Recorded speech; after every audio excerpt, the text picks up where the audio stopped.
In this video, I am going to talk about modernism in American literature, 1914 to 1945. The beginning of the 20th century was a time of change across the globe.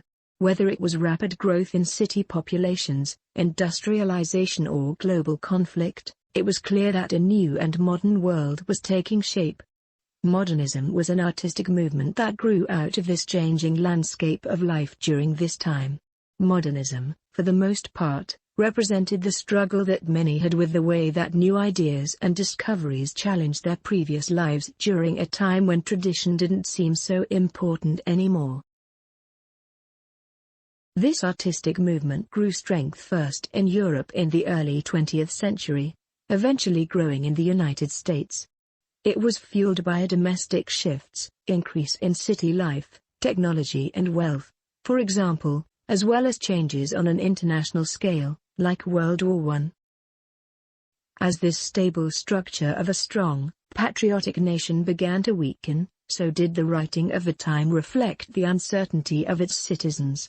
Growth, prosperity, fear, war, death, money, materialism, psychology and disillusionment all contributed to the creation of a modern literary movement in the United States.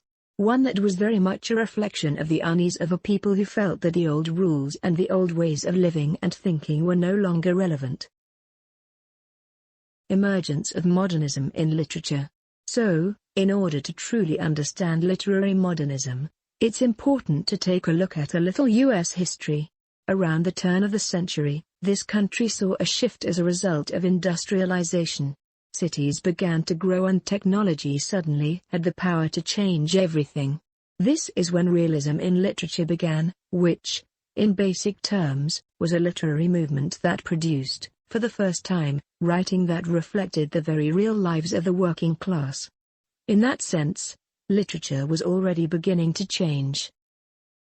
It was 1914, however, that marked a very important change. Something began that ultimately sent the world into a tailspin.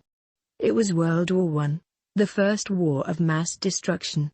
A war in which many nations saw their best and brightest young men die. Although U.S. involvement in battle was limited to just over a year, the country mobilized itself for true worldwide conflict, raised money and whatever else would help, supported Allied powers and prepared over 4 million personnel for battle. The problem with World War I? Technology led to a new kind of war. With advancements in weapon development, like widespread use of automatic weaponry, war became about mass casualties, a change that many felt was inhumane and just downright evil. Others saw the results of World War I, over 9 million deaths, and felt that it was further proof in the necessity of a strong national defense, armed forces, etc. Divided and confused, the only fact that was decidedly clear was that the U.S. had just been catapulted into modern warfare in a very modern world. Dazed from the war, many of the younger generation no longer felt patriotic, content or safe. This generation became known as the lost generation. A youth culture emerged, one in which free expression and a deliberate break from tradition became defining characteristics. While America continued to evolve and change, the 19th Amendment gave women the right to vote, and the stock market crash of 1929 changed everything. Modernism in American literature continued to reflect varying experiences with change from 1914 to 1945. Characteristics. Now that you understand this complicated historical backdrop, the characteristics of literary modernism should make more sense. Clearly, breaking from tradition was a big part of the literary movement. This was evident in the choice to break from traditional forms. So now, literature could look like anything, even a sentence that went on for 157 words.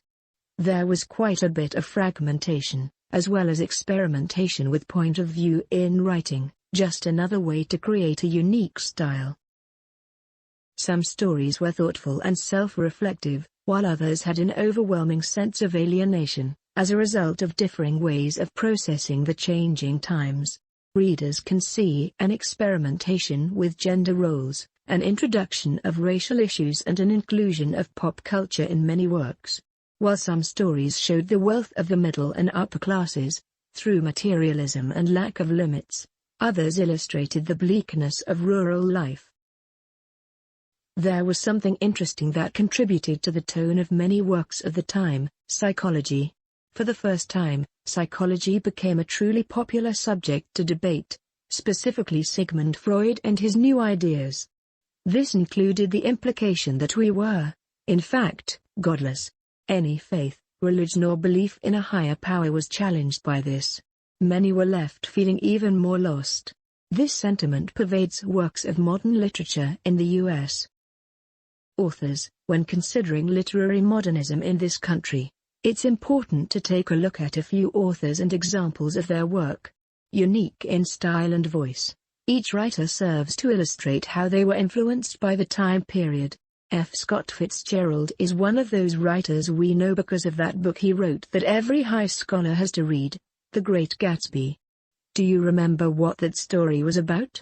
A group of young, wealthy 20-somethings with too much money and too much time on their hands. What's important to remember is that this was post-World War I, and the characters live in a world of excess without a lot of limits. No structure in place, no sense of purpose, no real patriotism, no family structure, no moral guide. This is the modern world that Fitzgerald creates. Many readers know William Faulkner because of his novels The Sound and the Fury and As I Lay Dying.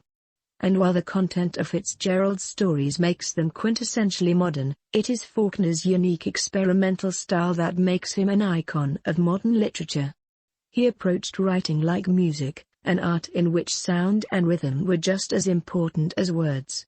Faulkner is also often associated with stream of consciousness writing and those long sentences that go on for paragraphs.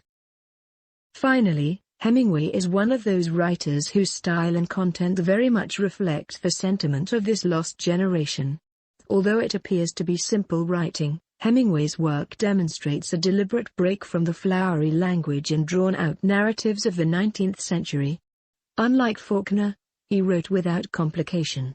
Again, just another choice that made him unique.